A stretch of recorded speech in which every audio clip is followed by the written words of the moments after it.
Inflation था जो fiscal year ख़त्म हुआ है, हेडलाइन इन्फ्लेशन एवरेज जो है वो 4.5% रहा, जो कि हमारे जो रेंज है जो हमने डिसाइड की हुई थी स्टेट बैंक की तरफ से टारगेट वो, और गवर्नमेंट का भी वही टारगेट था 5 to 7%, तो उससे स्लाइटली नीचे की साइड पे था, but was close to the target. जो नेक्स्ट ईयर के लिए हमने उसकी प्रोजेक्शन है वो भी मैं आपसे बाद में शेयर करता हूँ, लेकिन जो इसमें जो कंट्रीब्यूटरी फैक्टर्स थे, ऑब्वियसली एक तो फूड इन्फ्लेशन जो है उसमें काफ़ी ड्रास्टिक पिछले साल जो है वो कमी आई, और उसके साथ साथ जो है वो जो कोर इन्फ्लेशन है जो कि ज़्यादा स्टैटिक रहता है और उसमें कमी कम होती, तो उसमें भी आहिस्ता आहिस्ता पिछले साल के अंदर कमी आई, और जो पिछला महीना था जून का महीना उसमें ये कम हो गए तो अब 7.2% के करीब आ गया कोर इन्फ्लेशन, और इसी तरह जो हमारा हेडलाइन इन्फ्लेशन है पिछले महीने जून में ये 3.2% था। तो आपने देखा होगा कि अप्रैल के अंदर जो है वो इन्फ्लेशन हेडलाइन जो है वो बॉटम आउट हुआ और ये तकरीबन 0.3% के करीब आके तो इसने बढ़ना शुरू कर दिया, और पिछले 2 माह में मई और जून के अंदर इसमें इजाफा हुआ है, और आगे भी हम देख रहे हैं कि इसका अगले साल जो है वो थोड़ा शुरू में कम इजाफा है, उससे आगे थोड़ा ज़्यादा इजाफा है, बट इसका नॉर्मल जो स्टांस है हमारा वो वही रहेगा।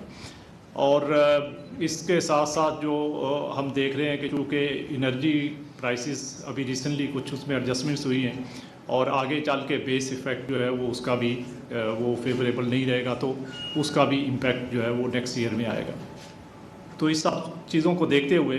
कमेटी ने ये डिसाइड किया, और उसके अलावा बाकी के जो हमारे इंडिकेटर्स हैं जिसमें ख़ासकर जो है वो एक्सटर्नल अकाउंट की हमारी सिचुएशन है उसको भी रिव्यू किया, और उसके बेस पे कमेटी ने डिसाइड किया कि हम जो है वो इस साल का इस कमेटी में इन्फ्लेशन इसका जो रेट है वो उसको मेंटेन रखें। ख़ासकर एक्सटर्नल अकाउंट के ऊपर बहुत ज़्यादा केयरफुली उसको रिव्यू किया गया, और उसके अंदर रिसेंट जो चेंजेस आई हैं उसके ऊपर काफ़ी फोकस किया गया। और आपने देखा होगा कि हमारे इंपोर्ट्स जो हैं वो पिछले साल जो 24 का साल था उसके मुकाबले में 25 में उसमें सब्सटेंशियल इंक्रीज़ आया है। जो 24 के अंदर 53 बिलियन डॉलर्स के इंपोर्ट्स थे,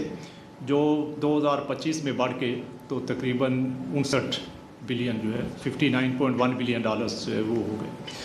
तो इसके अंदर जो ओवरऑल इंक्रीज़ था वो तकरीबन 11% के करीब था, 11.1%, लेकिन ज़्यादा जो इसमें देखने की बात है कि नॉन ऑयल इंपोर्ट्स में कैसे उसमें चेंज आया। तो नॉन ऑयल इंपोर्ट्स जो हैं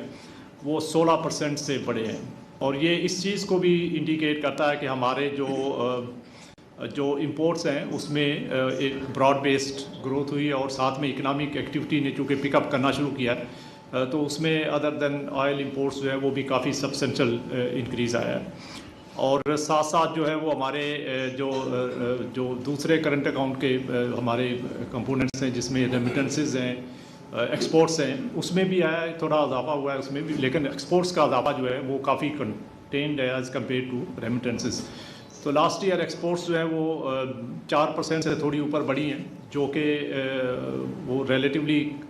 कम थी, उसको मज़ीद जो है वो बेहतर होना चाहिए ताकि हम